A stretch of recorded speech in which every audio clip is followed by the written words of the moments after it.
Tonight, you're mine. Oh, sure. Completely. The auction hall smelled like old money and desperation. Isabella Kingsley stood backstage, her hands trembling as she signed the contract that would sell the one thing she swore she'd never commodify. $500,000. Enough to save her mother's life. Enough to destroy her own. The Korean CEO who bought her virginity sat in the front row, his dark eyes fixed on her like she was already his. She didn't know his name yet. She didn't know that in 6 weeks, she'd be in his bed again, crying his name like a prayer.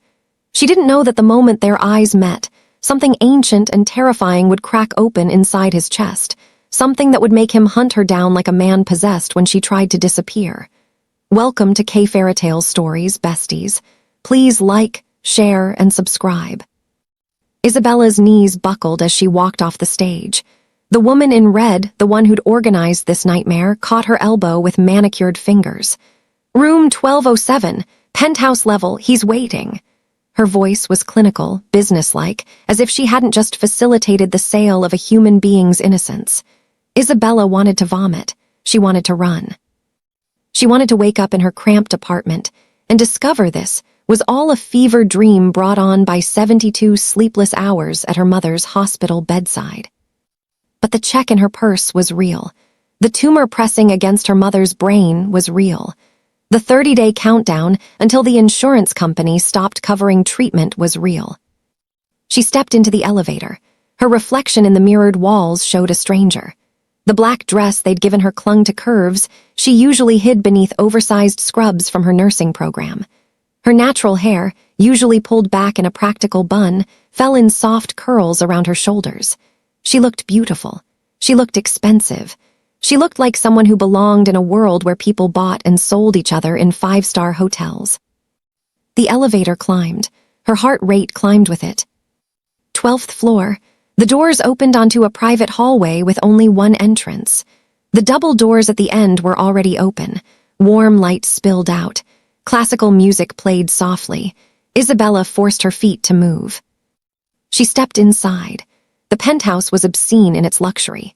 Floor-to-ceiling, windows overlooked the Seoul skyline. Modern art that probably cost more than her mother's entire medical bills decorated the walls. A bottle of champagne sat in an ice bucket, untouched. And standing by the window, his back to her, was the man who'd paid $500,000 for one night with a 23-year-old nursing student he'd never met.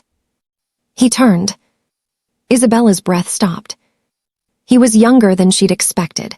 Early 30s, maybe, tall, broad-shouldered, wearing a black suit that was tailored so precisely it looked like a weapon. But it was his face that made her forget how to breathe. Sharp jawline, high cheekbones, eyes so dark they looked black in the low light. He was beautiful in a way that felt dangerous, like looking directly at something that could blind you. Isabella Kingsley. His voice was deep, accented, controlled. He said her name like he was testing how it felt in his mouth.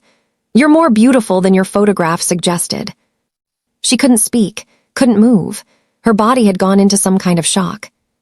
He crossed the room toward her. Each step was measured, predatory. He stopped 3 feet away, close enough that she could smell his cologne, something dark and expensive that made her head spin. Do you know who I am? She shook her head. Kang Minho, CEO of Kang Industries. He said it without arrogance, just fact. Then his eyes changed, something flickering in their depths that looked almost like confusion. I need you to understand something before we begin. I don't do this. I don't buy women. I don't attend auctions. I've never paid for anything I couldn't acquire through negotiation or strategy. Then why am I here? Her voice came out steadier than she felt. Because I saw your photograph and lost my mind. He said it quietly, like he was admitting a weakness. I've built an empire on control and logic. I don't make impulsive decisions. But I looked at your picture and I knew I had to have you. Consequences be damned. His hand lifted slowly, giving her time to pull away. She didn't. His fingers brushed her cheek, barely touching, and electricity shot down her spine. Tell me you feel it too, this pull, this impossibility. Isabella's heart hammered against her ribs. She did feel it. This magnetic attraction to a stranger who'd essentially purchased her like an object. She should hate him. She should be disgusted. Instead, her body was leaning toward him like gravity had shifted. "I feel it," she whispered. His jaw tightened. For a long moment, he just looked at her, his eyes searching hers. Then he stepped closer, eliminating the space between them, and his hand slid into her hair. "I'm going to kiss you now. If you want me to stop, say so." She didn't say anything. His mouth came down on hers, and the world exploded. He kissed her like a man starving, like she was oxygen and he'd been drowning. Isabella gasped against his lips, and he swallowed the sound, his other hand gripping her waist, pulling her flush against him. She could feel every hard plane of his body, the tension in his muscles, the barely leashed control threatening to snap. Her hands fisted in his jacket, pulling him closer, needing more of this impossible heat. He tasted like whiskey and danger. His kiss was demanding, possessive, claiming her mouth like he owned it. Maybe he did. He'd paid for this, paid for her. The thought should have been sobering. Instead, it sent a dark thrill through her body. Minho broke the kiss, his breathing harsh. "Bedroom, now!" It wasn't a question. He lifted her, his strength effortless, and she wrapped her legs around his waist instinctively. He carried her through the penthouse, his mouth finding her neck, teeth grazing her pulse point in a way that made her whimper. He laid her on silk sheets that felt like water against her skin. The bedroom was dimly lit, intimate. He stood over her for a moment, his eyes raking over her body with such intensity she felt it like a physical touch. "I need you to understand something," he said, his voice rough. "Tonight, you're mine, completely. I'm going to learn every sound you make, every place that makes you shiver, every limit you have. And tomorrow morning, you walk away with your money and we never see each other again. That's the deal." Something in Isabella's chest twisted at those words. Never see each other again. This was a transaction, one night, that was all. "I understand," she said. "Good." He shrugged out of his jacket, loosened his tie. "Then let's not waste time." What happened next was a blur of desperate hands and shed clothing and barriers crumbling. He undressed her slowly despite his words, his hands reverent as they revealed skin. When she was finally bare beneath him, he paused, his eyes dark with hunger. "You're perfect," he murmured. "Absolutely perfect." Then his mouth was on her skin, kissing and tasting and driving her out of her mind. He took his time, learning her body like he'd promised, discovering what made her gasp and arch and beg. By the time he finally positioned himself between her thighs, Isabella was trembling with need. "This will hurt," he warned, his voice strained. "I'll go slow." She nodded, bracing herself. When he pushed into her, there was pain, sharp and stealing her breath. He stilled immediately, giving her time to adjust, his forehead pressed against hers. "Breathe," he whispered. "Just breathe." She did, and slowly the pain faded into something else. Fullness, connection, heat building low in her belly. She shifted her hips experimentally and he groaned, the sound raw. "Move," she whispered. "Please move." He did, slow at first, then deeper, harder, finding a rhythm that made stars burst behind her eyelids. Isabella clung to him as he took her apart piece by piece, his mouth swallowing her cries, his hands everywhere. When she shattered, it was with his name on her lips, and he followed her over the edge moments later, burying his face in her neck as he came undone. The silence afterward was heavy. Minho rolled onto his back, his chest heaving, one arm thrown over his eyes. Isabella lay beside him, her body still trembling with aftershocks, trying to process what had just happened. She just lost her virginity to a stranger, a beautiful, intense stranger who'd paid $500,000 for the privilege. It should feel wrong, dirty. Instead, she felt powerful, desired, alive in a way she'd never experienced. "Stay tonight," Minho said quietly, his arm still covering his eyes. "Sleep here, leave in the morning." "Okay." They didn't sleep, not right away. They talked instead, trading pieces of themselves in the dark. He told her about building an empire before 30, about the pressure and the loneliness. She told him about her mother's illness, about dropping out of college to work 3 jobs, about the desperation that had driven her to that auction.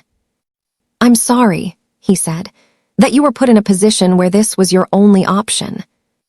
I'm not. She turned her head to look at him. Not anymore. You gave me a way to save her. I'll never regret that. His eyes found hers in the darkness. Something passed between them, something neither could name. Then he was kissing her again, and they made love a second time, slower and deeper, until they both fell asleep tangled together. Isabella woke to sunlight streaming through floor-to-ceiling windows. Minho was already awake, dressed in fresh clothes, standing by the window with a coffee cup in his hand. He looked every inch the powerful CEO again, all traces of last night's vulnerability gone. "There's breakfast on the table," he said without turning, "and an envelope with your payment, additional compensation for your time."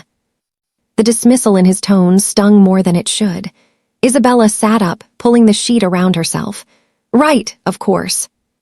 She dressed quickly, her body aching in unfamiliar places. The envelope sat on the marble counter, thick with cash. She picked it up, felt its weight. This was it. This was what she'd sold herself for, her mother's life, purchased with one night in a stranger's bed. "Thank you," she said quietly, "for everything." Minho finally turned to look at her. His expression was carefully blank. "Goodbye, Isabella." She left without another word. The next 2 weeks passed in a blur. Isabella focused on her mother, who was responding well to the new treatment the money had afforded. Grace asked where the money came from, and Isabella lied, said a donor had come through, someone who'd heard about their situation. Grace was too grateful to question it deeply. But Isabella couldn't stop thinking about him, about Minho, about the way he'd touched her, looked at her, made her feel like she was the center of the universe for those few hours. She told herself it was just the intensity of the experience, the forbidden nature of it. It would fade. It didn't fade. She dreamed about him, woke up aching for hands that weren't there, caught herself looking for his face in crowds even though she was in a completely different part of the city. It was insane. She'd spent one night with the man, one night that was purchased, transactional, meaningless. So why did it feel like she'd left a piece of herself in that penthouse? 3 weeks after the auction, Isabella was leaving her shift at the hospital where she volunteered when a black Mercedes pulled up to the curb. The back window rolled down. Minho sat inside, looking at her with those dark, intense eyes. Her heart stopped. "Get in the car, Isabella." It wasn't a request. She should refuse, should turn around and walk away. Instead, she found herself opening the door and sliding into the leather interior. The door closed behind her with a soft click. Minho didn't say anything for a long moment, just looked at her, his expression unreadable. Then, "I can't stop thinking about you."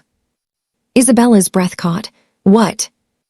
"I've tried. God knows I've tried. I've buried myself in work, traveled to 3 different countries on business, slept with someone else to prove to myself it was just physical." His jaw tightened. "Nothing works. You're in my head, Isabella, under my skin. I can't focus, can't sleep, can't function like a normal human being because all I can think about is you." "Minho, I want to make you an offer." He pulled out a document, set it on the seat between them. "A contract, non-negotiable terms, you come when I call, day or night, whenever I need you. In exchange, I pay you $50,000 a month, more than enough to cover your mother's treatment and your living expenses. You finish your degree. You live your life, but when I call, you come to me." Isabella stared at the document, at him. "You want to, what? Keep me as your personal call girl?" "I want you in my bed whenever I need you there. I want access to you without the complication of dating or relationship expectations." His eyes burned into hers. "I'm not offering you romance, Isabella. I'm offering you financial security in exchange for your body. It's honest. It's clean. And based on what happened between us 3 weeks ago, it's something we both want." She should be insulted, should throw the contract in his face and storm out. But her body was already responding to his proximity, heat pooling low in her belly, her skin remembering exactly how his hands felt. "How long?" she asked. 6 months, renewable if we both agree." "And if I say no?" "Then I'll spend the rest of my life wondering what if." His hand reached out, cupped her face. "But you're not going to say no, are you? Because you've been thinking about me too. You've been remembering what it felt like when I was inside you. You want this as much as I do." He was right. God help her, he was right. "I need to think about it." "You have 24 hours. He handed her a pen, then a business card with a phone number. "Call this number when you've decided, but Isabella," his thumb traced her bottom lip, "we both know what your answer is going to be." The car stopped. They were back at her apartment building. Minho's driver opened her door. Isabella took the contract and the card, her hands shaking slightly. "One more thing," Minho said as she started to leave. "When you're with me, you're only with me. No other men. That's non-negotiable." "That works both ways," she heard herself say. His smile was sharp. "Deal." Isabella spent the next 24 hours in agony. She read the contract a dozen times. It was thorough, professional, protecting both of them legally. 50,000 a month, 6 months, come when called, sexual exclusivity, no promises beyond the physical. It was insane, degrading, everything she'd sworn she'd never do. It was also the answer to every financial problem she had. Her mother's treatment, her tuition, a chance to finish her degree without working 3 jobs, and if she was honest with herself, she wanted him. Wanted to feel that intensity again, wanted to explore whatever this magnetic pull was between them. She called the number. "Yes or no, Isabella?" Minho's voice was rough, like he hadn't slept. "Yes." "Be at the penthouse in 1 hour." He hung up. Isabella showered, shaved, put on the nicest underwear she owned beneath jeans and a simple top. Her hands trembled as she applied minimal makeup. This was really happening. She was really doing this. The penthouse looked exactly as she remembered. Minho was waiting, dressed in a white shirt with the sleeves rolled up, dress pants, barefoot. He looked less controlled than last time, his hair slightly disheveled like he'd been running his hands through it. "You came," he said. "Did you doubt I would?" "Yes." He crossed to her in 3 strides, his hands framing her face. "I've been going insane for 3 weeks wondering if I'd ever touch you again." Then his mouth was on hers, and it was just as explosive as the first time. He kissed her like he was trying to consume her, his hands already working at her clothes. Isabella matched his desperation, tugging at his shirt, needing skin. They barely made it to the couch. Minho sat down and pulled her onto his lap, her thighs straddling his hips. She could feel how hard he was through their clothes. "I need you now," he growled against her mouth. "Can't wait." "Then don't." He made quick work of their remaining clothes, and then he was lifting her, positioning her, and she was sinking down onto him with a gasp. No pain this time, just fullness and heat and perfect friction. Minho's hands gripped her hips, guiding her movements, his eyes locked on hers. "You feel like heaven," he said roughly. "Better than I remembered, better than my fantasies." Isabella rode him, her hands braced on his shoulders, her head falling back as pleasure built. He leaned forward, his mouth finding her breast, and she cried out. It was too much, too intense. She was going to shatter. "That's it," Minho urged, his voice strained. "Let go. Let me see you fall apart." She did. She came with his name on her lips, her body clenching around him, and he followed her over with a guttural groan, his face buried in her neck. They stayed like that for long minutes, breathing hard, their bodies still joined. Then Minho lifted her carefully, carried her to the bedroom, and they made love again. Slower this time. He explored every inch of her body, learning her all over again, finding new places that made her gasp and moan. Afterward, lying in tangled sheets, Minho traced lazy patterns on her hip. "This is going to be good," he said quietly. This arrangement." Isabella wanted to agree, but something in her chest ached at the word, arrangement, as if what they'd just shared was anything less than earth-shattering. "What are the rules?" she asked, "besides coming when called in exclusivity?" "Discretion, no one can know about this. It would complicate my business dealings if word got out." He paused. "And no emotions, this is physical. We both need to remember that." No emotions. Right. As if her heart wasn't already doing dangerous things every time he looked at her. "Understood," she lied. Over the next 3 weeks, Minho called her 6 times. Each encounter was the same pattern. He'd text a time and place. She'd show up. They'd fall into bed together with desperate urgency. Afterward, they'd talk for hours, sharing pieces of themselves before she'd leave in the early morning hours. Isabella told herself she could handle it, that she could separate the physical from the emotional. But it was getting harder, because Minho wasn't just good in bed. He was funny when he let his guard down. He was brilliant and driven and surprisingly vulnerable when talking about the pressure he was under. He remembered details about her life, asked about her mother's treatment, sent flowers to her apartment for no reason. It felt like more than just sex. It felt like the beginning of something real. The 4th week, everything changed. Minho called her to the penthouse on a Friday night. When she arrived, he was standing by the window, tension radiating from his body. He didn't greet her with a kiss like usual, just stared out at the city. "Minho, what's wrong?" "I have to go to New York, business crisis. I'll be gone 3 weeks." 3 weeks, Isabella's stomach dropped. "Okay." He turned to look at her finally. His expression was tortured. "I don't want to go. I want to cancel the entire trip and keep you in my bed for the next month." "Then why don't you?" "Because I'm the CEO of a multi-billion-dollar company and 300 people's livelihoods depend on me fixing this." He crossed to her, pulled her into his arms. "But I'm going to miss you.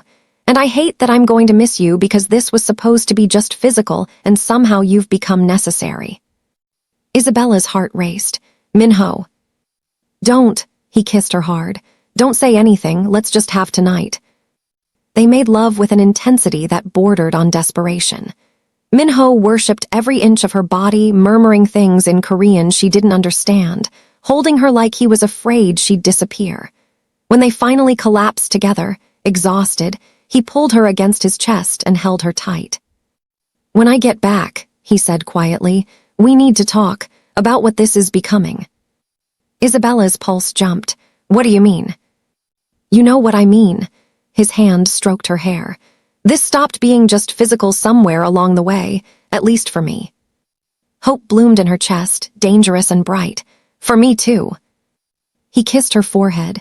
"Then we'll figure it out when I get back, I promise." She fell asleep in his arms, feeling safer and more content than she had in years. The next morning, Minho was gone before she woke up. A note on the pillow said simply, 3 weeks, wait for me. She would, of course she would. But as Isabella got dressed and prepared to leave, she noticed something on the penthouse coffee table she hadn't seen before. A business magazine, open to an article about Kang Industries. And prominently featured in one of the photos was Minho at a charity gala, a beautiful Korean woman on his arm. The caption read, CEO Kang Minho with fiancé Park Jaeon, daughter of Park Industries chairman. Fiancé. The world tilted. Isabella grabbed the magazine with shaking hands, read the article. It was dated 2 months ago, before she'd ever met Minho, before the auction. The article talked about a merger between Kang Industries and Park Industries to be sealed with a marriage between their heirs. He had a fiancée. The entire time he'd been with her, making promises, talking about figuring out what they were becoming, he'd been engaged to someone else. Isabella's stomach lurched. She barely made it to the bathroom before she vomited. When she could breathe again, she called a car service, left the penthouse and blocked Minho's number. She'd been such a fool. Of course this was just physical for him. Of course there was no future. Men like Kang Minho didn't fall in love with poor nursing students they met at Virginity auctions. They married appropriate women from appropriate families and kept women like Isabella as dirty secrets. Well, she was done being anyone's secret. Her phone buzzed all day with calls from unknown numbers. She ignored them all. A courier showed up at her apartment with a letter. She sent him away. By evening, she was exhausted and raw and determined to forget Kang Minho ever existed. Then her mother called from the hospital. "Baby girl, the strangest thing just happened. A man came by, said he was from a charitable foundation. He's offering to cover all my medical expenses indefinitely. Every treatment, every medication, everything." Grace sounded confused but hopeful. Do you know anything about this? Isabella closed her eyes. Minho. Even now, even after she'd run, he was taking care of her mother, making sure she had what she needed. I don't know anything about it, Mama, she lied. But if it's legitimate, you should accept it. The paperwork looks real, I already signed. Grace paused. Are you okay? You sound upset. I'm fine, just tired. I'll come visit tomorrow. She hung up and let herself cry.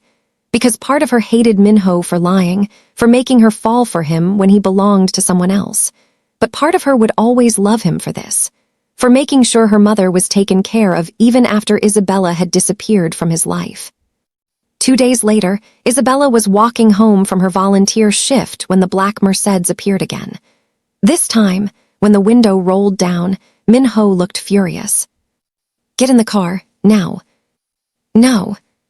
He got out, stalked toward her. People on the street stared, but he didn't seem to care. You blocked my number. You've been ignoring my messages. We need to talk. There's nothing to talk about. I found out about your fiancé, Minho. The contract's void. We're done. His jaw tightened. Jaeyeon is a business arrangement, not a real engagement. Does she know that? It's complicated. Then uncomplicate it or leave me alone. Isabella turned to walk away. Minho grabbed her wrist, gentle but firm. Please, just give me 10 minutes to explain. The desperation in his voice stopped her. Against her better judgment, she got in the car. Minho slid in beside her, told the driver to circle the block. Then he turned to her, his expression raw. The engagement to Jaeyeon was arranged by our fathers before they died. A merger of families and companies. I've been trying to break it for years, but it's legally complicated.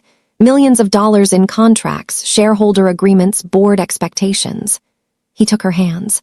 But I don't love her. I've never even kissed her. She's practically a stranger. She knows this marriage is purely business. That doesn't make it better, Minho. You should have told me. You're right, I should have, but I was terrified that if you knew, you'd run, and I couldn't bear the thought of losing you. His hands tightened on hers.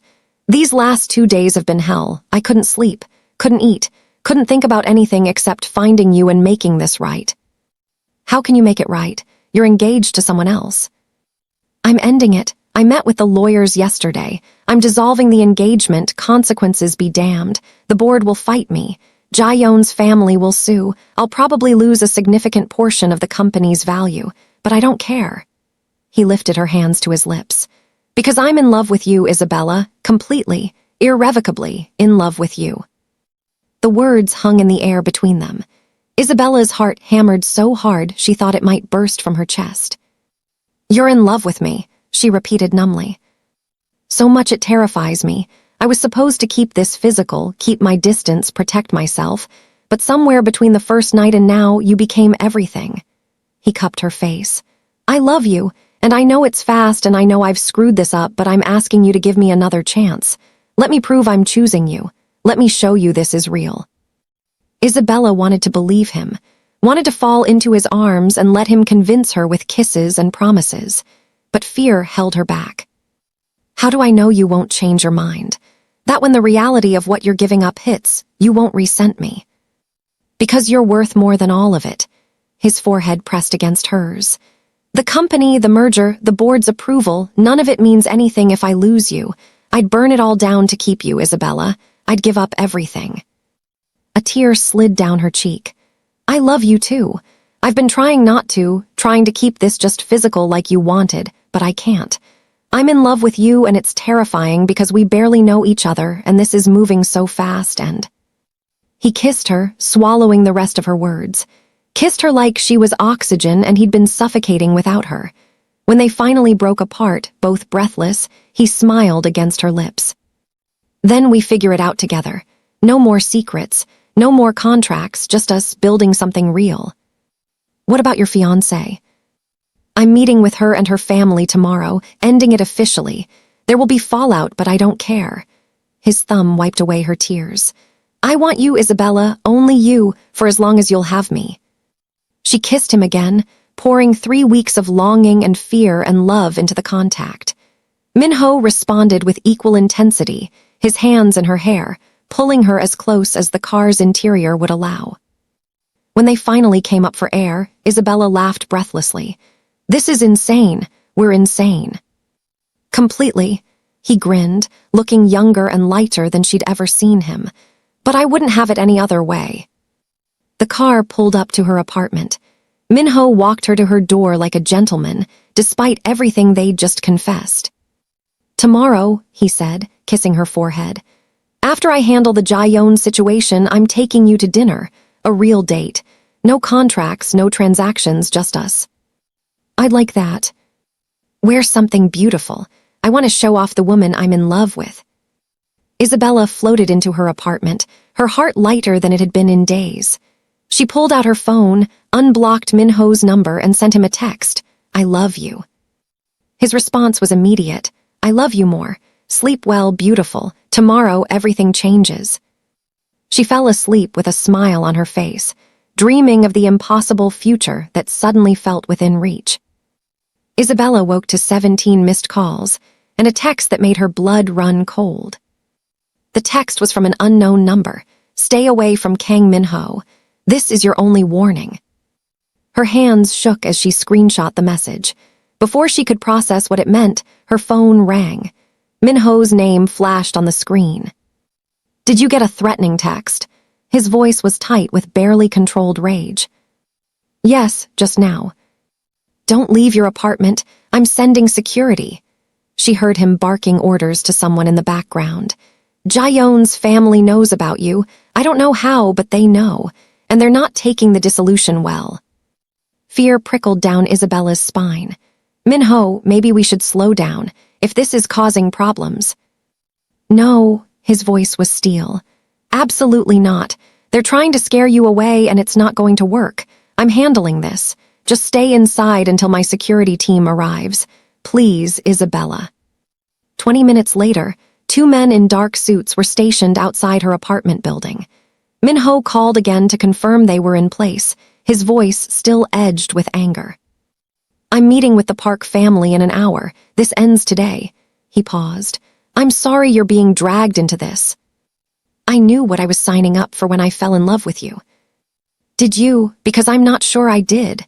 His voice softened. "I didn't know loving someone could make me this violent. The thought of anyone threatening you makes me want to burn the world down." "Don't burn anything down yet. Just end the engagement and come back to me." "Always," he hung up. Isabella tried to distract herself with studying, but her mind kept wandering to Minho in some conference room with his ex-fiancée and her powerful family. What was he saying? Were they fighting? Was he having second thoughts about giving up a strategic merger for a woman he'd known for barely 2 months? Her phone buzzed, a photo message from another unknown number. The image showed Minho and Jaeyeon at what looked like a charity gala, his arm around her waist, both of them smiling for the camera. The caption read, "He'll never choose you over his legacy." Isabella's stomach twisted. She knew the photo was old, probably from before they'd even met, but doubt crept in anyway. Minho was giving up so much for her. What if he woke up one day and resented her for it?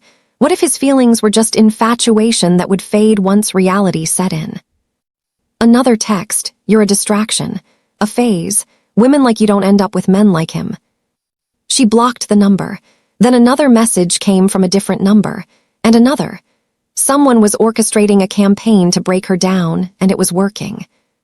By the time Minho called 3 hours later, Isabella was a wreck. "It's done," he said, exhaustion clear in his voice. "The engagement is officially dissolved.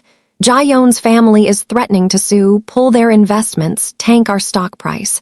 The board is calling an emergency meeting. But it's over. I'm free."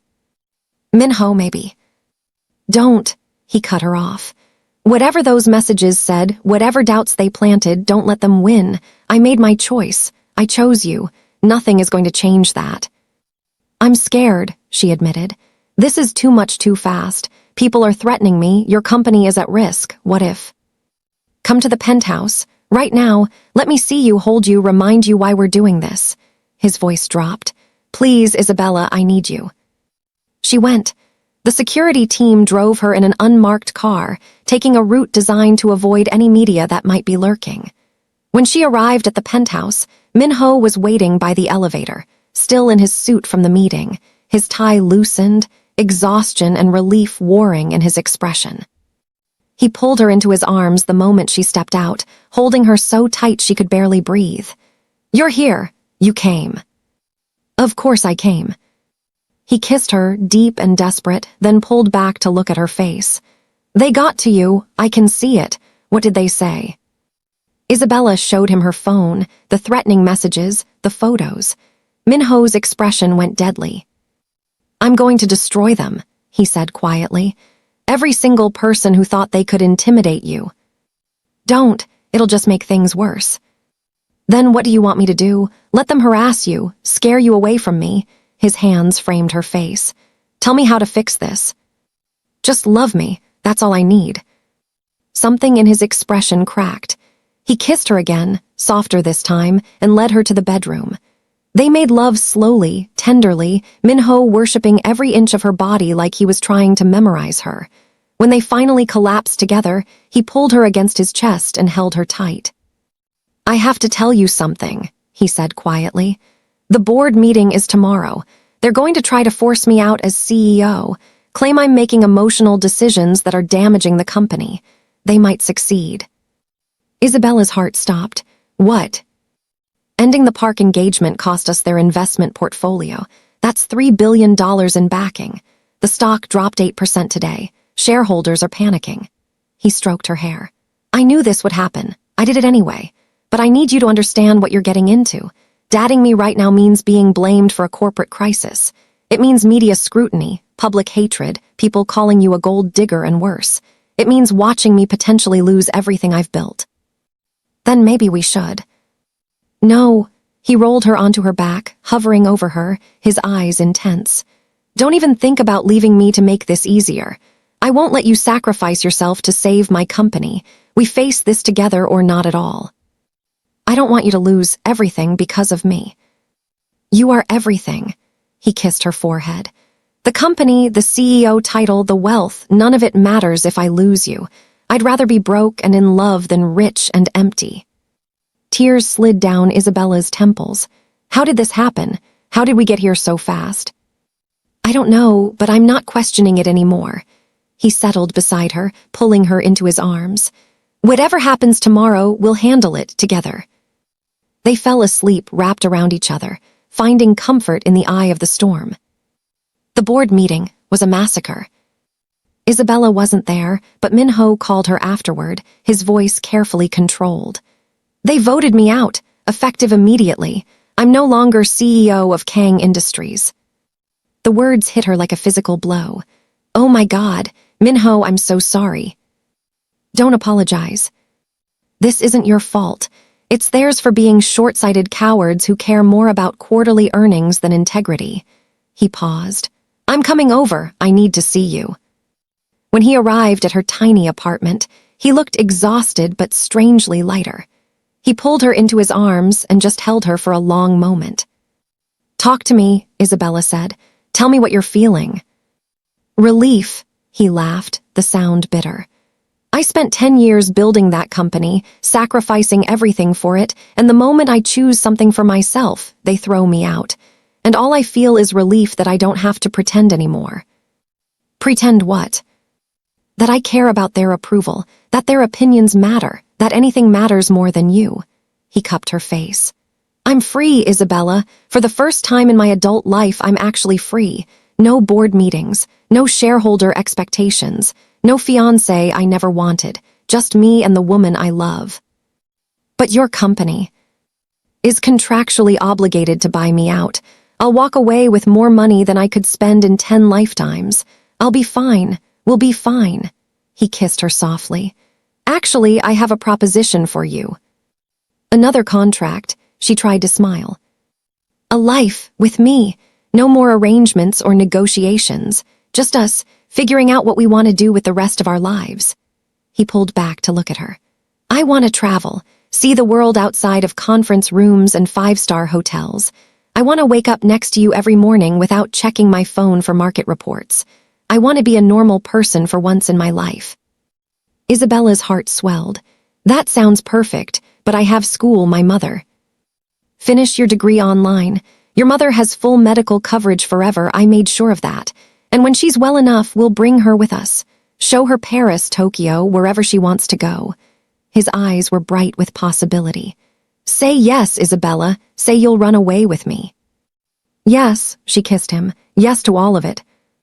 They spent the next week in a bubble, ignoring the media frenzy around Minho's ousting and the speculation about his mystery girlfriend. They made plans, silly and serious, about where they'd go first, what they'd do. Minho was different without the weight of CEO responsibilities. Lighter, more playful. He cooked her breakfast in his penthouse kitchen and burned the eggs. He took her to street markets and haggled over prices like he wasn't worth billions. He made her laugh until her sides hurt. But the bubble couldn't last forever. Isabella was leaving campus after a late study session when a black sedan pulled up beside her. Not Minho's car. The window rolled down and Park Jae-yeon sat in the back seat, immaculate in designer clothes, her expression cold. Get in, we need to talk. Every instinct screamed at Isabella to run. But curiosity and something like defiance made her open the door and slide inside. Jae-yeon studied her with clinical detachment. So you're the woman who destroyed a decade of planning. I didn't destroy anything. Minho made his own choice. Did he, or did you manipulate a lonely man with good sex and sob stories about your sick mother? Jae-yeon's smile was sharp. I've done my research on you, Miss Kingsley. Nursing student, multiple jobs, desperate enough to sell your virginity at auction. You saw an opportunity and you took it. I can almost admire the hustle. Isabella's hands clenched. You don't know anything about me or what Minho and I have. I know it won't last. Men like Minho don't end up with women like you. Oh, he'll enjoy you for a while, maybe even a year or two, but eventually he'll miss his old life. The power, the respect, the empire he built, and he'll resent you for making him give it up. Jae-yeon leaned forward. I'm offering you a way out, $5 million. Take it, disappear, let him rebuild what you destroyed. He'll be angry at first, but he'll get over it, and you'll be set for life. No. You're making a mistake. Maybe, but it's my mistake to make. Isabella reached for the door handle. I'm not leaving him, not for $5 million, not for any amount. So whatever game you're playing, find someone else to play it with. She got out of the car, her heart pounding. Jae-yeon's voice followed her. He'll break your heart, Miss Kingsley. Men like him always do. Isabella didn't look back. When she told Minho about the encounter that night, his face went dark with fury. She approached you, alone, tried to pay you off. I handled it. That's not the point. She had no right. He stopped, took a breath, visibly controlling himself. I'm sorry. I thought ending the engagement would be enough. I didn't think she'd come after you directly. Why does she care? You said it was a business arrangement. It was for me, for her. He ran a hand through his hair. Jae-yeon wanted the marriage, not because she loved me, but because she liked what it represented. Power, status, the merger of two dynasties. I thought she understood it was never going to happen, but apparently she was holding out hope.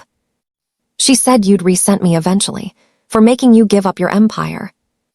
Minho pulled her into his arms. Look at me. I will never, ever resent you. Losing the CEO position was the best thing that ever happened to me. It freed me from a life I never really wanted, a role I only took because it was expected. You didn't take anything from me, Isabella. You gave me permission to finally breathe. She wanted to believe him, but Jae-yeon's words had planted seeds of doubt that were hard to uproot. Over the next few weeks, those doubts grew. Not because of anything Minho did, he was attentive, loving, constantly reassuring her, but because everywhere she went, she was reminded of what he'd given up for her. News articles about Kang Industries' stock recovery under new leadership. Social media posts speculating about Minho's fall from grace. Whispered conversations at the hospital about the CEO who threw away an empire for some woman. And then her mother got worse. Isabella got the call at 2 a.m. Grace had collapsed, a complication from the tumor. She was in surgery. Isabella needed to come now. Minho drove her to the hospital, held her hand in the waiting room, didn't leave her side even when the surgery stretched into 6 hours. When the doctor finally emerged, exhausted but cautiously optimistic, Isabella collapsed into Minho's arms and sobbed. She's stable, the surgery was successful, but she's going to need months of recovery and intensive therapy. The doctor's expression was kind but serious, and even then, there are no guarantees. Minho's arms tightened around her. Whatever she needs, she'll have it. Money is no object. The doctor nodded and left. Isabella pulled back to look at Minho, this man who'd upended his entire life for her and was now paying for her mother's endless medical bills without complaint. "This is too much," she whispered. "I can't keep taking from you." "You're not taking, I'm giving, there's a difference." "But you've given up so much already. Your company, your reputation, your plans. And now you're drowning in my mother's medical expenses and my problems and—" "Isabella," he cupped her face, his eyes intense. "Listen to me very carefully. I love you.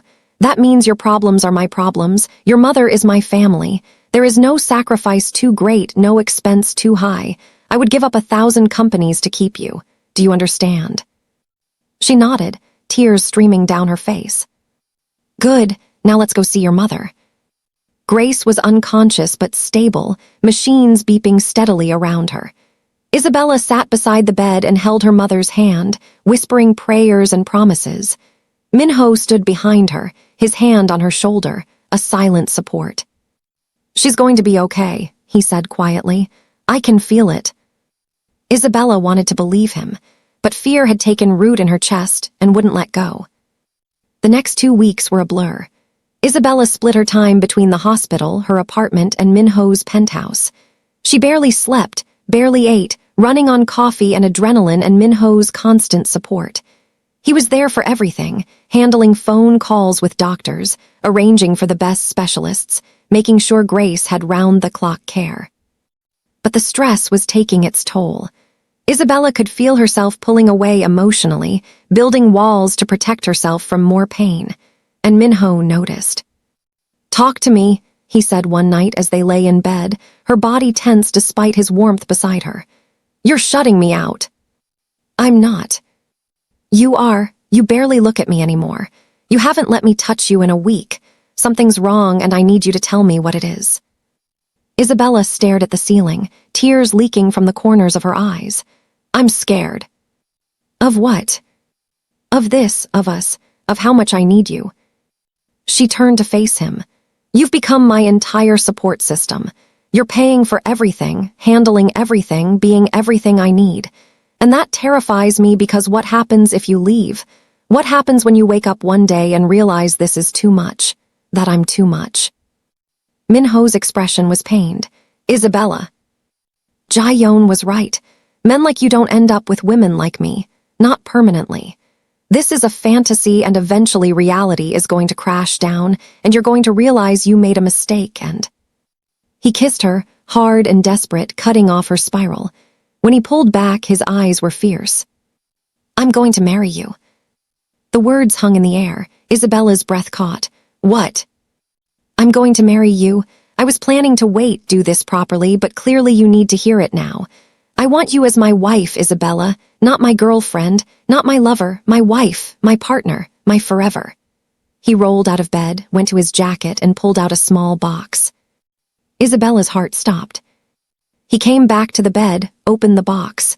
Inside was a ring, not as ostentatious as the one he'd shown her that first morning, but more beautiful. A simple platinum band with a single perfect diamond, elegant and timeless. "I bought this 2 weeks ago. I've been carrying it around, waiting for the right moment. But there is no right moment because every moment with you feels right." He took her hand. "Marry me, Isabella, not because you're scared I'll leave, not because you think you owe me, but because you love me and you want to build a life with me. Marry me and let me prove every single day that I chose you, I choose you, I will always choose you." She was crying now, full sobs that shook her whole body. "Minho." "I know you're scared. I know this has been fast and chaotic and overwhelming, but I've never been more certain of anything in my life. You are it for me. The only woman I will ever love this completely. The only person I want beside me for the rest of my life." He slid the ring onto her finger. It fit perfectly. Say yes, please say yes. Yes, the word burst out of her. Yes, I'll marry you, yes to everything. He pulled her into his arms and kissed her like she was air and he'd been drowning. They made love with desperate intensity, Minho whispering promises against her skin, Isabella clinging to him like an anchor in a storm. When they finally collapsed together, exhausted and sated, he held her close. We'll get married as soon as your mother is well enough to attend. I want her there. I want her to see me promise to love and protect her daughter for the rest of my life. Isabella pressed her face into his chest. I'm still scared. I know, but we'll face it together. That's what marriage means. You don't have to be strong alone anymore. You have me, always. She fell asleep engaged to a man she'd known for less than 3 months, wearing a ring that felt like both a promise and a lifeline. The next morning, Isabella woke to find Minho already awake, propped up on one elbow, watching her with soft eyes. Morning, fiancé. She smiled despite her anxiety. Morning. I have a surprise for you. Get dressed. We're going somewhere. Minho, I need to get to the hospital. I already called. Your mother had a good night. The nurses said she'll probably sleep until noon. We have time. He kissed her forehead. Trust me. She did. She got dressed in jeans and a sweater, letting Minho lead her to his car. They drove for 30 minutes, leaving the city behind, until they pulled up to a beautiful house on the outskirts of Seoul. It was modern but warm, with large windows and a garden, nothing like Minho's sterile penthouse. What is this? Isabella asked. Our home if you want it. He led her inside. The interior was stunning, open and airy with space for a family to grow. I bought it last week. I was going to show you after I proposed properly, but plans change. He walked her through the rooms, pointing out features.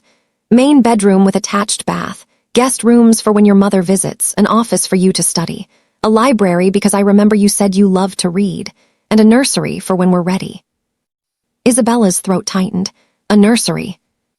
I want children with you someday. Not right away whenever you're ready, but someday. He pulled her close. I want everything with you, Isabella. The marriage, the home, the family, the ordinary, beautiful life. This is me proving I'm serious. This is me building our future. She looked around the house at the life he was offering her and felt something in her chest unknot. He wasn't going anywhere. He was building something permanent with her. Real, tangible. It's perfect, she whispered. We can change anything you don't like. Redecorate, renovate. This is your home too. No, she turned in his arms. It's perfect exactly as it is. He smiled, kissed her softly. Then let's go tell your mother she's going to have a son-in-law.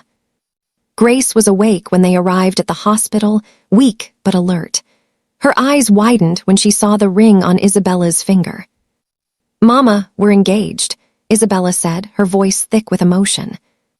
Grace looked at Minho, her expression serious. You asked my daughter to marry you. I did, and I'm asking for your blessing.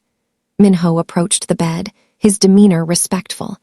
I know I'm not what you imagined for Isabella. I know our relationship started unconventionally and has moved impossibly fast.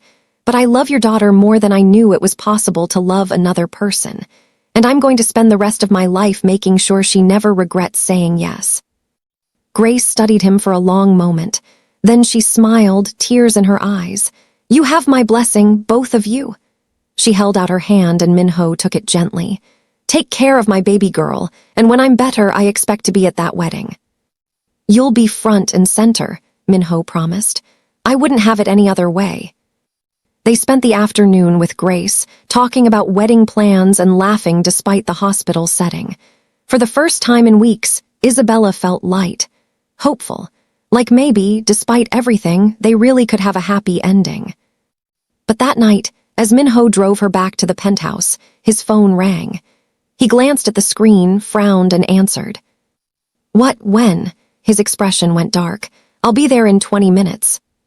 He hung up, his jaw tight. What's wrong? Isabella asked. That was my lawyer. Jaeyoon's family is suing me. They're claiming I breached a verbal contract to marry her, and they're demanding $3 billion in damages. Isabella's stomach dropped. Can they do that? They can try, and they have expensive lawyers and political connections. This could get ugly. He glanced at her, his expression torn. I'm sorry, I thought this was over. It's not your fault. Isn't it? I'm the one who got engaged to her in the first place, even if it was just on paper. I'm the one who let it drag on for years instead of ending it sooner. And now you're caught in the crossfire of my mistakes. We handle it together, Isabella said firmly, echoing his words from before. That's what you said, we face things together. He reached over and took her hand, brought it to his lips. I don't deserve you. Too bad, you're stuck with me now. That made him smile, just a little. But as they drove through Seoul's glittering streets, Isabella couldn't shake the feeling that the worst was still to come. The lawsuit hit the news the next morning. Isabella woke to her phone exploding with notifications, social media ablaze with speculation and judgment. The headlines were brutal. Fallen CEO faces billion-dollar lawsuit. Gold digger destroys Korean business dynasty.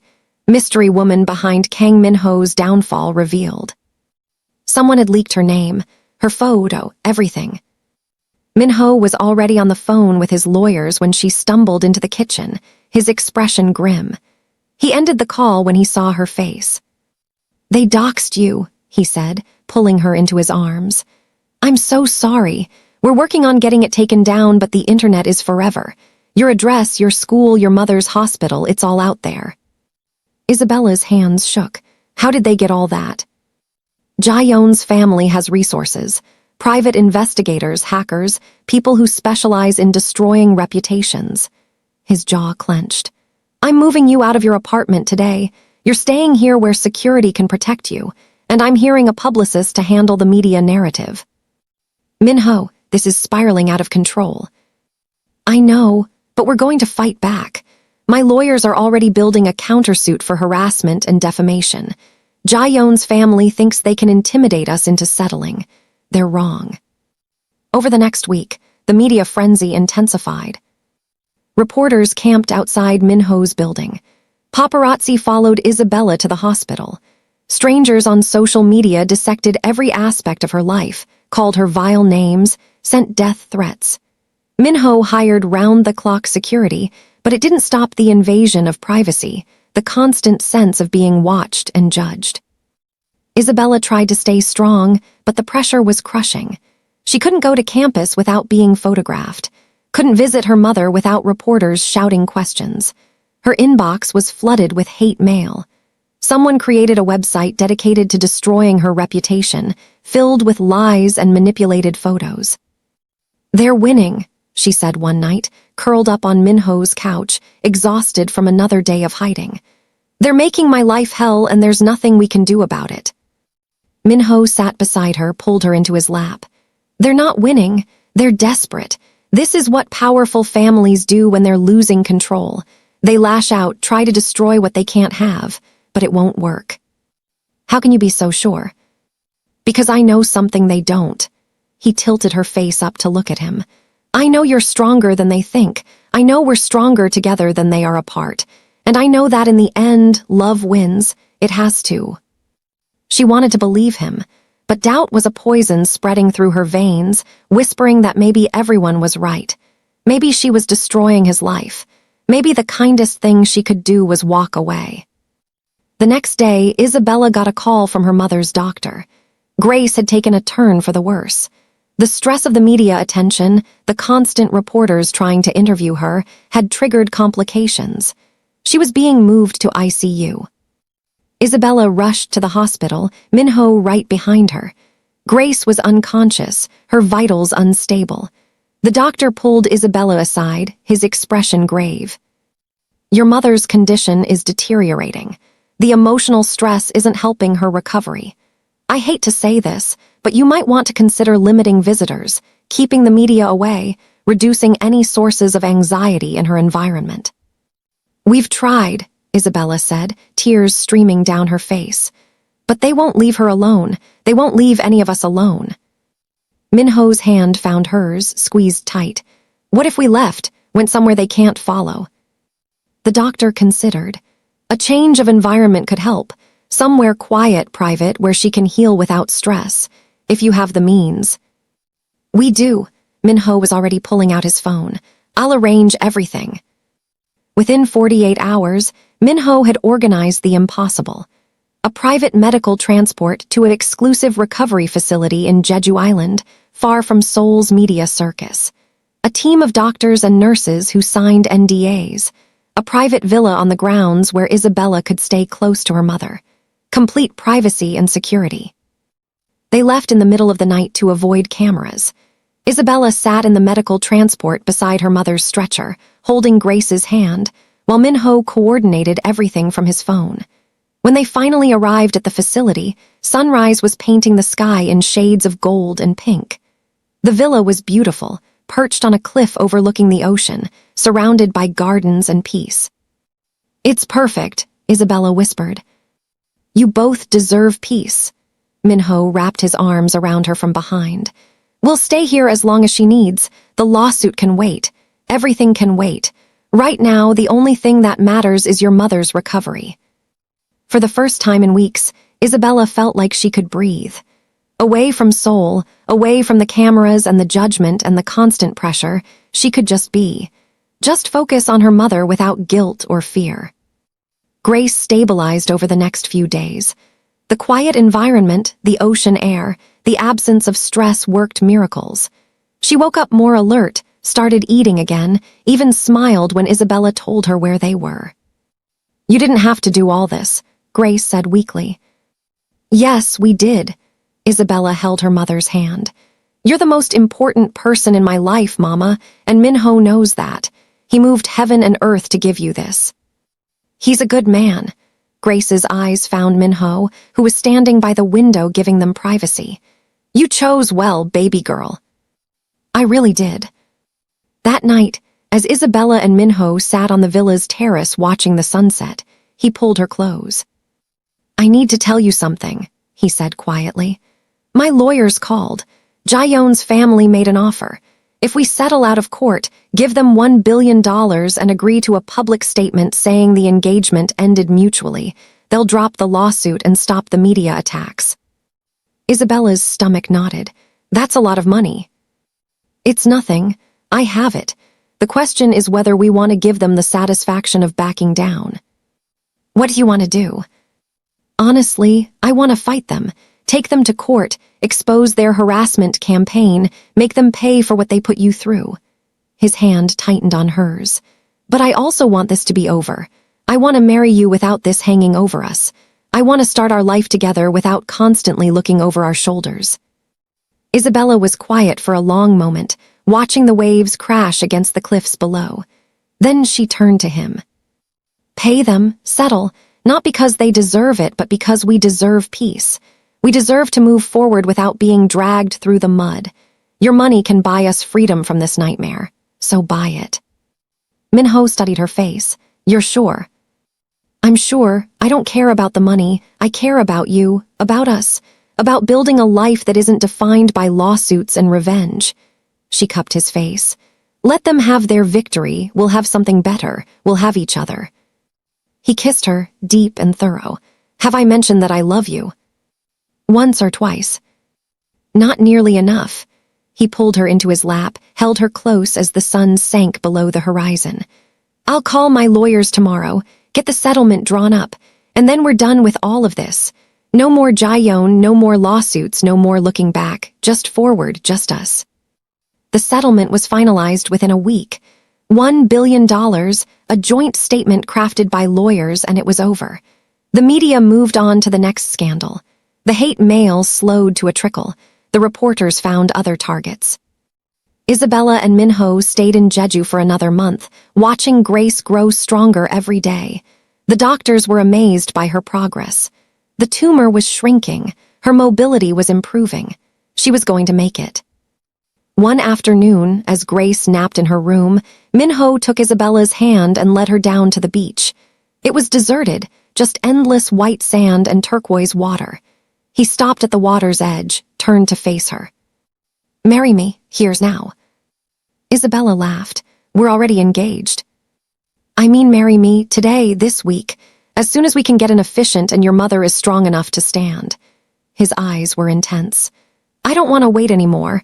I don't want a big wedding or society approval or any of the things that come with my old life. I just want you as my wife, legally, permanently, mine. Her heart raced. You want to get married in Jeju? I want to get married wherever you are, but yes, here seems right. Private, beautiful, far from everyone who tried to tear us apart. He pulled her close. What do you say, want to become Mrs. Kang this week? Yes, she kissed him. Yes, let's do it. They planned the wedding in 3 days. It was small, intimate, perfect. Just Isabella, Minho, Grace in a wheelchair but smiling radiantly, an officiant, and 2 nurses as witnesses. They got married on the beach at sunset, barefoot in the sand, the ocean as their witness. Isabella wore a simple white dress Minho had ordered from Seoul. He wore linen pants and a white shirt, no tie, looking more relaxed and happy than she'd ever seen him. When the officiant asked if he took Isabella as his wife, Minho's voice was strong and sure. I do, forever. When it was Isabella's turn, she looked into his eyes and saw her entire future. I do, always. They exchanged rings, simple platinum bands engraved with their wedding date. And when the officiant pronounced them husband and wife, Minho kissed her like she was the only thing in the world that mattered. Grace cried happy tears. The nurses applauded. The sun set in a blaze of gold and orange. And Isabella Kingsley became Isabella Kang, wife of the man who'd turned her world upside down and then put it back together better than before. That night, in their villa overlooking the ocean, Minho made love to his wife with a tenderness that made her cry. He whispered promises against her skin, told her all the ways he was going to love her for the rest of their lives. And when they finally fell asleep tangled together, both wearing wedding rings that caught the moonlight, Isabella felt a peace she'd never known. She was home, finally completely home. They stayed in Jeju for another 2 weeks, honeymooning in paradise while Grace continued to recover. But eventually, real life called. Grace was well enough to be discharged, and they all returned to Seoul together. The city felt different now, less hostile. The media had moved on, and Isabella had armor now, a wedding ring and a husband who'd proven he'd fight the world for her. She wasn't the scared girl who'd sold herself at auction anymore. She was Mrs. Kang, and that meant something. Minho had been busy during their time in Jeju. He'd bought the house he'd shown her before, furnished it, made it ready for them. When they pulled up to the property, Grace gasped. This is your home. Our home, Minho corrected, helping Grace out of the car. You'll stay with us until you're fully recovered. Then we'll help you find a place nearby if you want your own space. But for now, you're family. You live where we live. Grace's eyes filled with tears. You've done so much for us already. Not nearly enough, Minho smiled. You gave me the woman I love. I could never repay that. They settled into domestic life with surprising ease. Isabella returned to her studies, taking classes online so she could be home with her mother. Minho spent his days consulting for startups, investing in companies he believed in, finally doing work he was passionate about rather than obligated to. And Grace healed, growing stronger every day, her tumor shrinking until the doctors started using words like remission and miracle. Life was good, better than Isabella had ever imagined it could be. But she should have known it couldn't last. The first sign of trouble came 3 months after their wedding. Isabella had been feeling off for weeks, exhausted, nauseous, emotional. She'd attributed it to stress, to the whirlwind of the past few months. But when she missed her second period, she couldn't ignore it anymore. She took a pregnancy test in the bathroom of their home, her hands shaking. The 2 pink lines appeared almost instantly. Pregnant. She was pregnant. Isabella sat on the bathroom floor, the test clutched in her hand, trying to process. They'd been careful, mostly. There had been a few times, caught up in passion, when they hadn't used protection. Apparently that had been enough. She was going to have Minho's baby. Terror and joy warred in her chest. They'd talked about children, about wanting them someday. But this felt too soon. They'd only been married 3 months. She was still in school. Grace was still recovering. Was she ready for this? Was he? Minho found her 20 minutes later, still sitting on the bathroom floor. His expression shifted from concern to understanding when he saw what she was holding. "Isabella." She looked up at him, tears streaming down her face. "I'm pregnant." For a moment, he just stared at her. Then a smile broke across his face, so bright and genuine it took her breath away. He dropped to his knees beside her, pulled her into his arms. "We're having a baby," he said, wonder in his voice. "We're having a baby." "You're happy?" She pulled back to look at his face. "Happy, I'm ecstatic, terrified, overwhelmed, but mostly ecstatic." He cupped her face, kissed her softly. "We're going to be parents." "I know it's too soon. I know we weren't planning this yet." "Plans change, life happens, and sometimes the best things are the ones we didn't plan." He helped her to her feet, led her to their bedroom, sat her down on the bed. "How are you feeling? Are you okay? Do you need anything?" "I'm nauseous and scared, and happy and scared again." He laughed, pulled her into his arms. "That's allowed. Being all those things at once is allowed." His hand found her stomach, rested there gently. "There's a baby in there, our baby, half you, half me. That's the most amazing thing I've ever heard." Isabella leaned into his warmth, let herself feel the joy underneath the fear. They were having a baby. It was fast and unplanned and absolutely terrifying.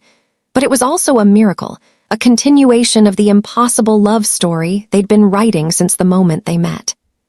"We need to tell my mother," she said. Grace's reaction was exactly what Isabella expected. Tears, laughter, overwhelming joy. She pulled Isabella into a gentle hug, then turned to Minho. "You're going to be a father. How does that feel?" "Like the greatest responsibility and privilege of my life," he smiled. "I hope the baby has Isabella's eyes, and her strength, and her kindness." "They'll be lucky to have you both." Grace wiped her tears. "When I was sick, when I thought I might not make it, my biggest fear was leaving Isabella alone. But now she has you, and soon she'll have a baby. My baby is going to be a mother. I get to be a grandmother." She started crying again, happy tears this time. God is so good. That night, as Isabella and Minho lay in bed, his hand resting protectively on her still flat stomach, he spoke quietly into the darkness. "I want to be a good father, better than mine was." "You will be." "How do you know?" "Because you love with your whole heart. Because you've proven you'll do anything to protect the people you care about. Because you're already worried about being good enough, which means you'll try your hardest." She rolled to face him. "Our baby is going to be so loved, Minho, so incredibly loved." He kissed her forehead. "Thank you." "For what?" "For saying yes that first night. For not running when things got hard. For marrying me. For giving me everything I never knew I needed." His hand spread across her stomach. "For this, for our family. Thank you for finding me. For refusing to let me go. For loving me even when I didn't think I deserved it."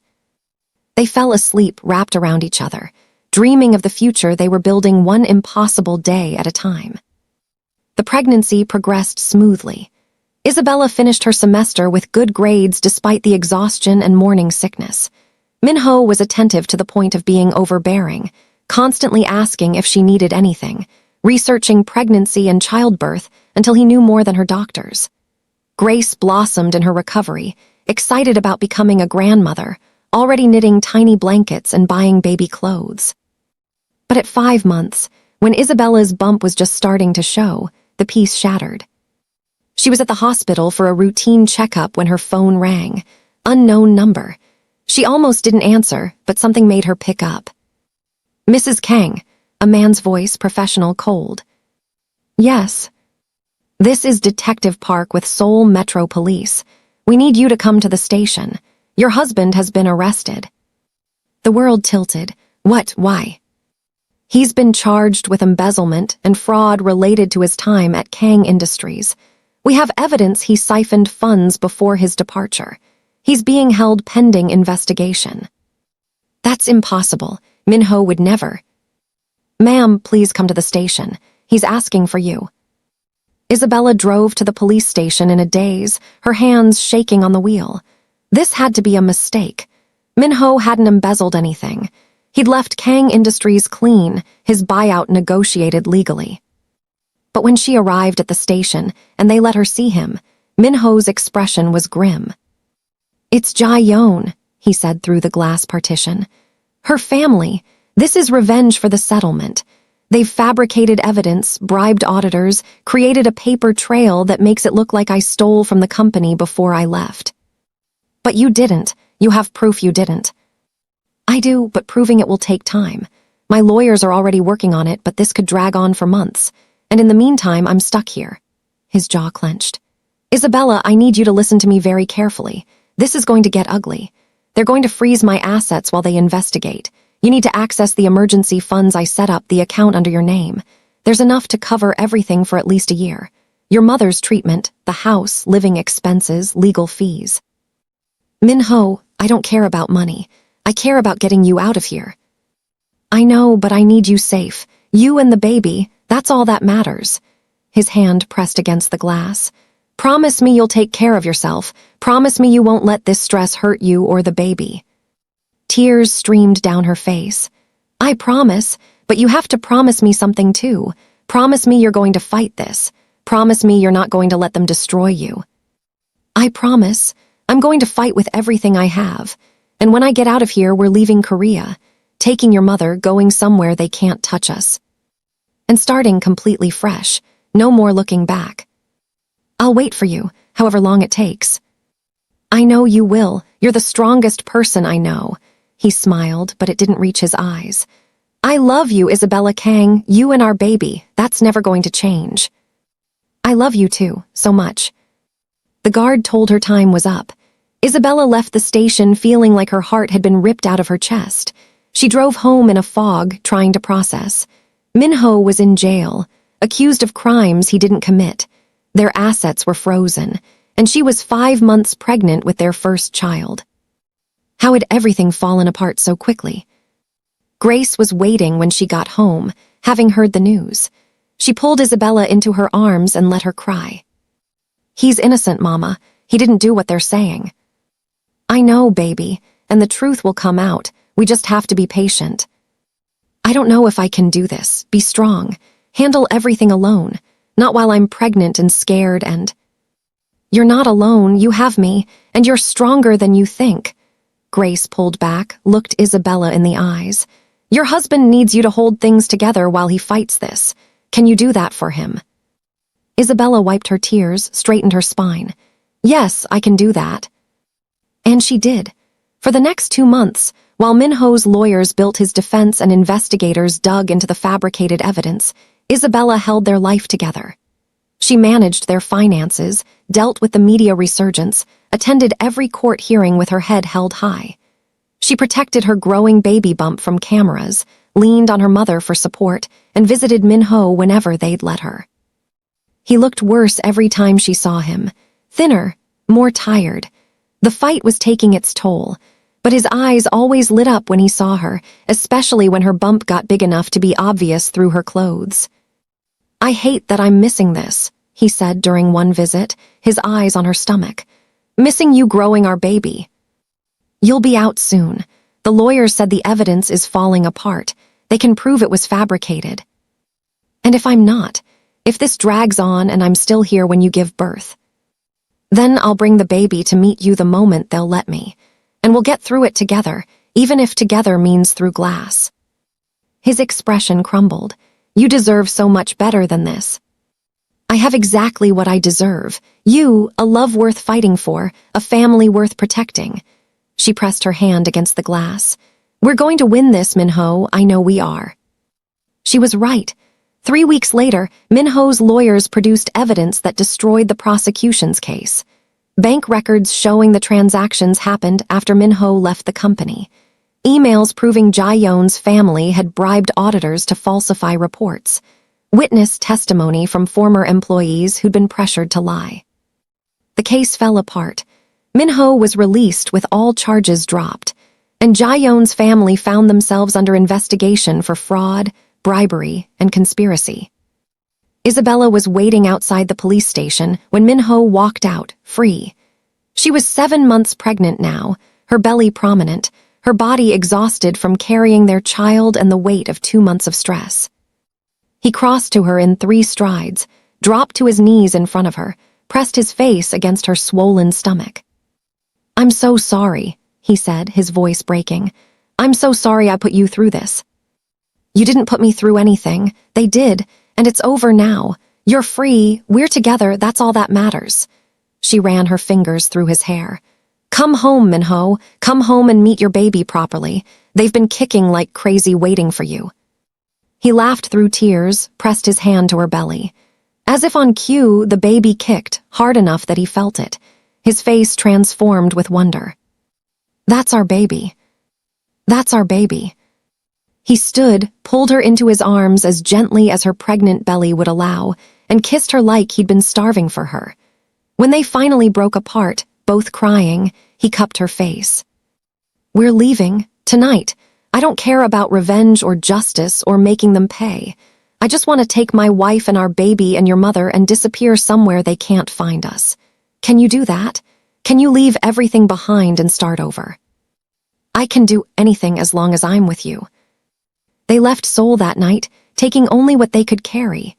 Minho had already made arrangements, bought a house in New Zealand under a shell company, transferred funds to untraceable accounts. They flew first class to Auckland, Grace beside them, all 3 of them exhausted but hopeful. New Zealand was beautiful, green and peaceful, and so far from Korea it felt like a different world. The house Minho had bought was perfect, a sprawling property with an ocean view, surrounded by nature and quiet. They settled in quickly, all 3 of them desperate for the peace they'd been denied for so long. 2 weeks after they arrived, Isabella went into labor. The contractions started at 3 in the morning. Isabella woke Minho with a gasp, her hand clutching her stomach, and his eyes went wide with a mixture of terror and excitement. "It's time." His voice was higher than usual. "It's time." He moved with practiced efficiency, helping her to the car, grabbing the hospital bag they'd prepared weeks ago, calling ahead to the private hospital they'd selected. Grace insisted on coming despite the hour, and the 3 of them made the drive through pre-dawn darkness, Minho holding Isabella's hand so tight it almost hurt. The labor was long, 18 hours of pain and pushing, and Minho refusing to leave her side even when the doctors suggested he might want to take a break. He wiped her forehead, whispered encouragement, let her crush his hand during contractions. Grace sat in the corner, praying quietly, her eyes filled with happy tears. When their daughter finally entered the world with a lusty cry, Minho wept openly. The nurse placed the baby on Isabella's chest, this tiny perfect creature with a full head of dark hair and her father's eyes, and Isabella felt her heart expand in ways she didn't know were possible. "She's perfect," Minho whispered, his finger tracing their daughter's tiny hand. "She's absolutely perfect." "What should we name her?" Isabella asked, exhausted but glowing. Minho looked at Grace, who'd approached the bed to see her granddaughter. "I'd like to name her Grace, after the woman who gave me my family, if that's okay with you both." Grace's hand flew to her mouth, tears streaming down her face. "You want to name her after me? You survived the impossible to be here for this moment. You raised the woman I love. You welcomed me into your family when I was a stranger. It would be an honor to give our daughter your name." Grace nodded, too emotional to speak. Isabella looked down at the baby in her arms, this tiny miracle born from an impossible love story. "Grace Minhee Kang," she said softly. "Welcome to the world, little one." The first few weeks with a newborn were chaos. Grace, the elder, moved in with them to help, and the house was filled with crying and laughter and the steep learning curve of new parenthood. Minho was surprisingly natural with the baby, changing diapers and doing middle-of-the-night feedings without complaint. He'd walk Grace around the house when she was fussy, singing Korean lullabies in his deep voice until she fell asleep. Isabella watched him one night, holding their daughter against his chest, swaying gently in the moonlight streaming through their bedroom window, and felt overwhelmed with love for this man who turned her world upside down and then made it beautiful. "What are you thinking?" he asked, noticing her watching. "That I can't believe this is my life. That 9 months ago I was broke and desperate, and now I'm married to you with a perfect daughter in a house overlooking the ocean in New Zealand. It doesn't feel real." "It's real, I promise it's real." He crossed to the bed, laid baby Grace in her bassinet, then climbed in beside Isabella and pulled her close. "And it's only going to get better from here." "How can it get better than this?" "Watch me." He kissed her forehead. "I'm going to spend the rest of my life making sure you wake up every day grateful you said yes to me." "I'm already grateful." "Good, then my work here is done." He grinned, then his expression turned serious. "I mean it, Isabella. Everything we went through, all the pain and the fighting and the times I thought we might not make it was worth it for this. For you and Grace and our family. I'd do it all again in a heartbeat. Even the jail time. Even that, because it led us here." His hand found hers, their wedding rings catching the moonlight. "I love you. More than I knew it was possible to love another person. You're everything. I love you too, so much it scares me sometimes."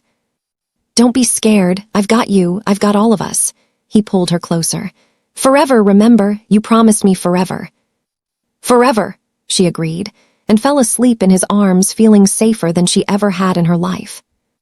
The months that followed were the happiest Isabella had ever known. Grace thrived, growing from a tiny newborn into a chubby, happy baby who smiled at everyone and had her father completely wrapped around her tiny finger. Minho had started a consulting firm in Auckland, helping startups navigate growth, and found he loved the work far more than running a corporate empire. Isabella finished her nursing degree online and started working part-time at a local clinic, loving the hands-on patient care. And Grace, the elder, against all odds, was in complete remission. The tumor was gone. She was healthy, vibrant, spending her days spoiling her granddaughter and tending the garden she'd planted around their property. One afternoon, 6 months after baby Grace was born, Minho came home with an expression Isabella had learned to recognize.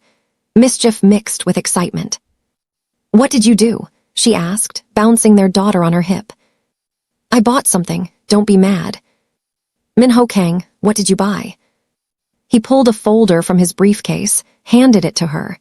Inside were property deeds for a small private island off the coast of Fiji. Isabella's jaw dropped. "You bought an island." "A small one, with a house already on it. I thought we could use a vacation home, somewhere completely private where no one can find us, where Grace can run on beaches and we can just be a family without any outside interference." He looked almost nervous. "Is it too much? It felt right when I signed the papers, but now I'm worried it's excessive." Isabella started laughing. She couldn't help it. This man who'd given up $1 billion empire was worried about being excessive with a vacation home purchase. "It's perfect," she said, kissing him. "You're ridiculous and extravagant, and I love you." His relief was palpable. "We can go next month, just the 4 of us. 2 weeks of nothing but ocean and sun and family time." The trip to Fiji was magical. The island was small but stunning, with white sand beaches and crystal-clear water. The house was modern and comfortable, with floor-to-ceiling windows that let the ocean breeze flow through. They spent 2 weeks swimming, playing with Grace on the beach, making love while her grandmother watched the baby, and talking about their dreams for the future. One night, as they sat on the beach watching the sunset, baby Grace asleep in Minho's arms, he turned to Isabella with soft eyes. "I want more." "More what?" "More of this, more children, more life, more everything." He shifted Grace to one arm so he could take Isabella's hand. "I want to fill that house in Auckland with bobbies and laughter. I want to watch you be pregnant again, even though I know it's hard. I want to give Grace siblings. I want a big, chaotic, beautiful family." Isabella's heart swelled. "How many more?" "As many as you're willing to give me. 2 more, 3. I'll take whatever you want." "Let me finish nursing Grace first, then we'll talk about more bobbies." "Deal." He kissed her, soft and sweet. "Have I told you lately that you're the best thing that ever happened to me?" "Not in the last hour." "Unacceptable. You're the best thing that ever happened to me. You changed my entire life. You made me a husband and a father. You gave me a family and a purpose and a love I didn't know existed.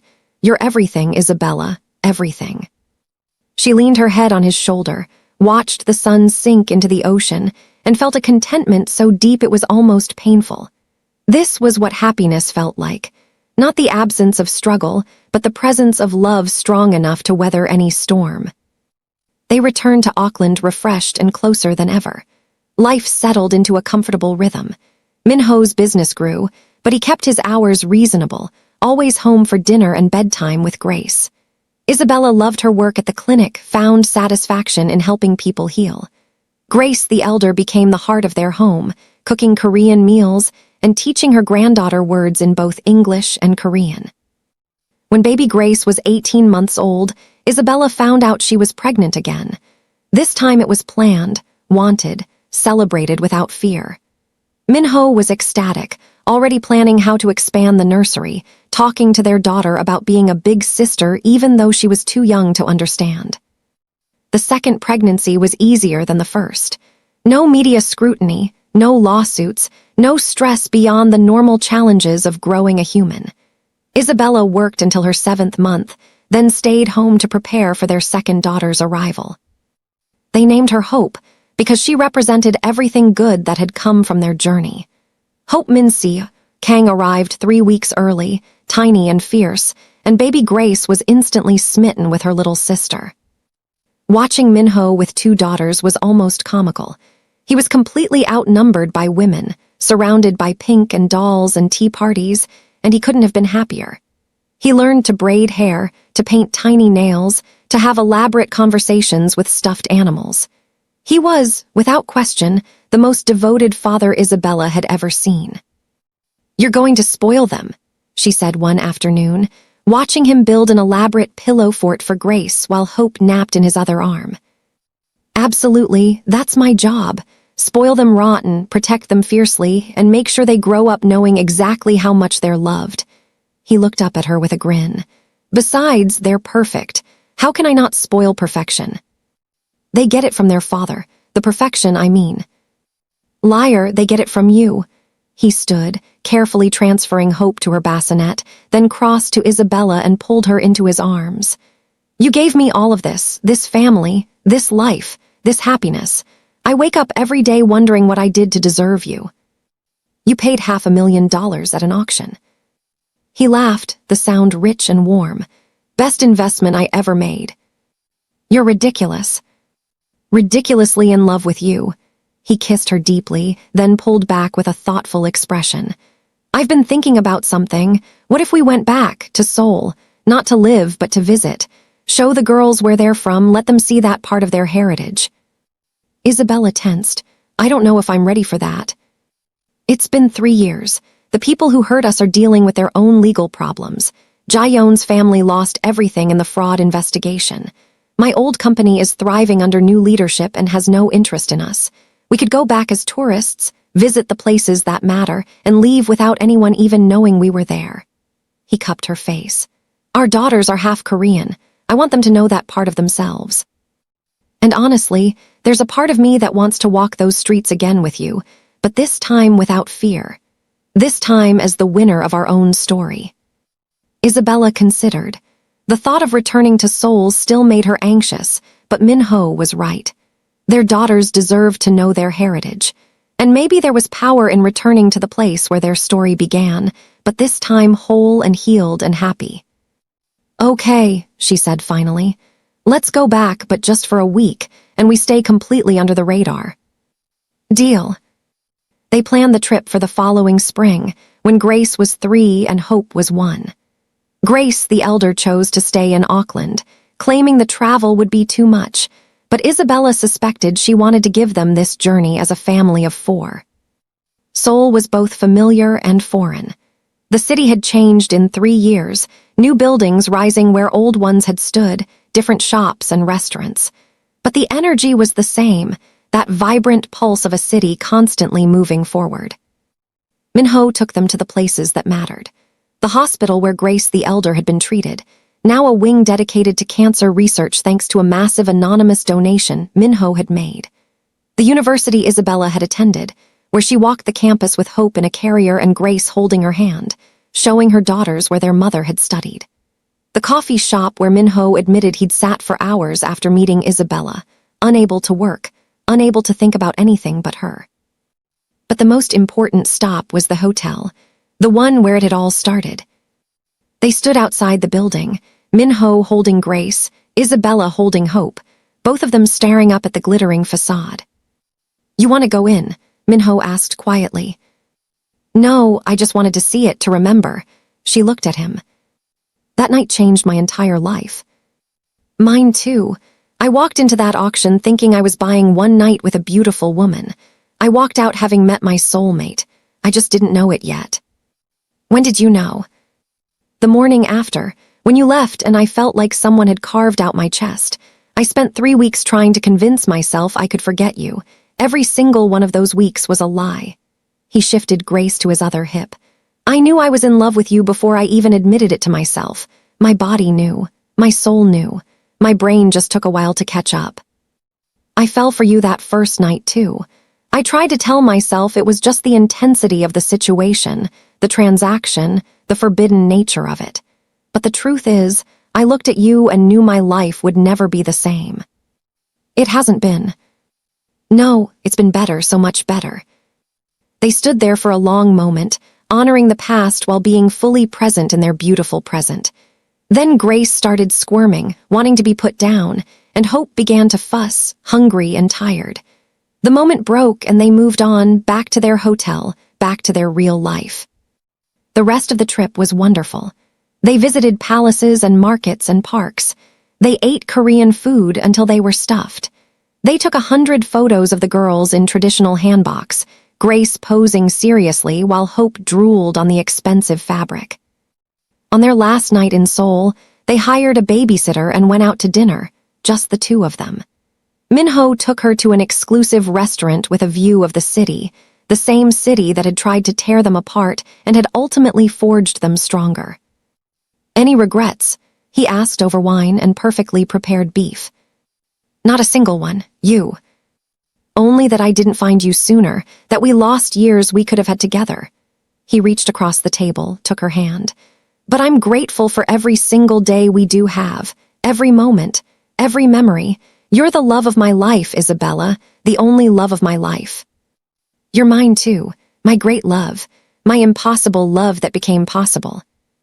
He raised his glass. "To us, to everything we've overcome, to everything we've built, to the family waiting for us back at the hotel and the life we've created." She clinked her glass against his. "To us, always."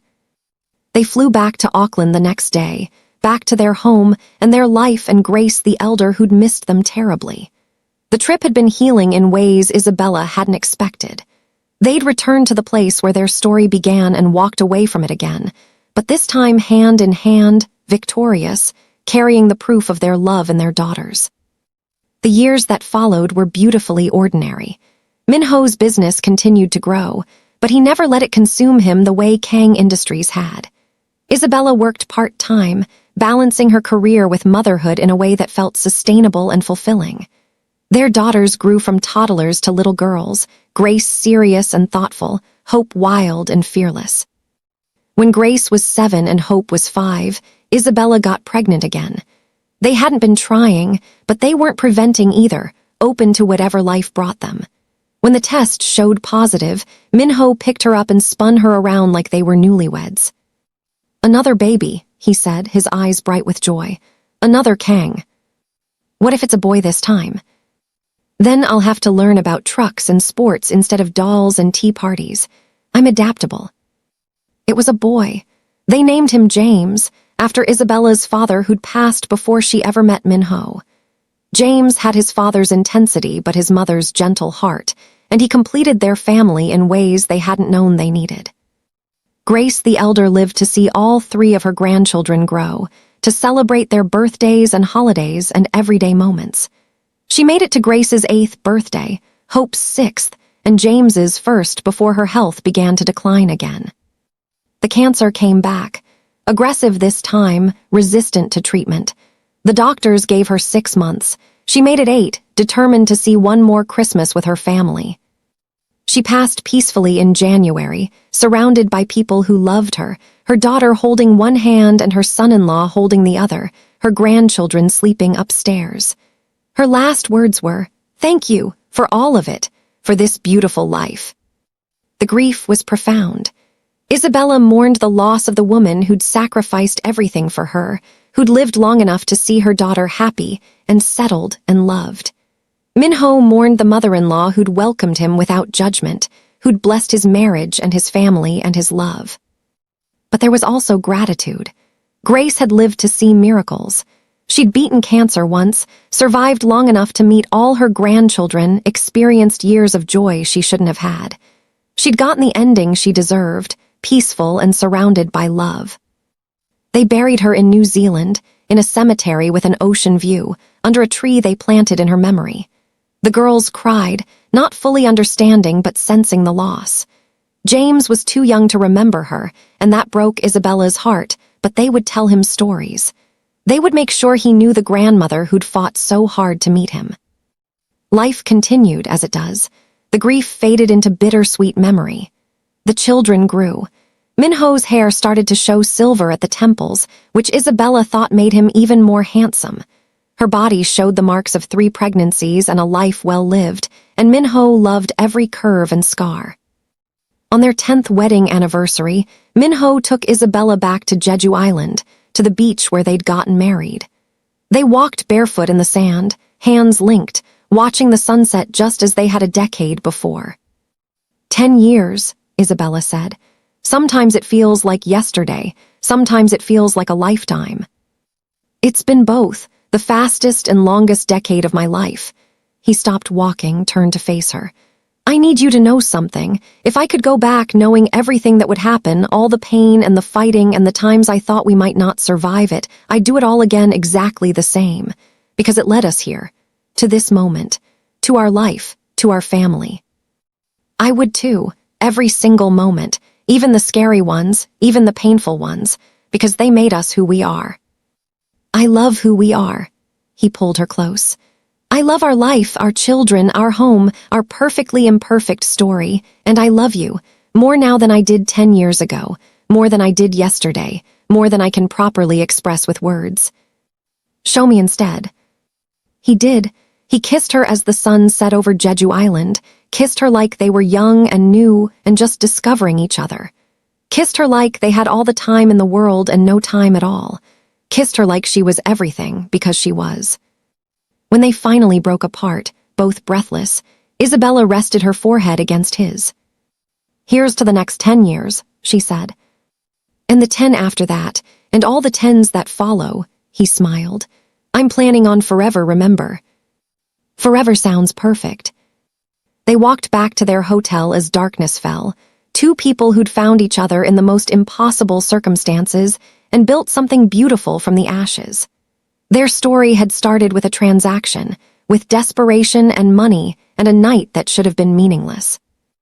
Instead, it became everything. Isabella Kingsley had walked into an auction to save her mother's life and walked out having found her soulmate. Kang Minho had bought one night with a stranger and gained a lifetime with the love of his life. They'd survived lawsuits and jail and media circuses and grief. They'd built a family, created a home, found peace in a world that had tried to tear them apart. And through it all, they'd loved each other with a fierce, unbreakable devotion that proved some things really were meant to be. Some connections really were worth fighting for. Some love stories really did get their happy ending. Theirs did. 10 years after a desperate woman sold her virginity at an auction and a lonely billionaire paid $500,000 for one night, they were still together. Still in love, still choosing each other every single day. And they would continue choosing each other for all the days to come, through whatever challenges and joys the future held, because that's what forever meant. That's what true love meant. And their love, forged in fire and tested by every possible storm, was as true as love could be.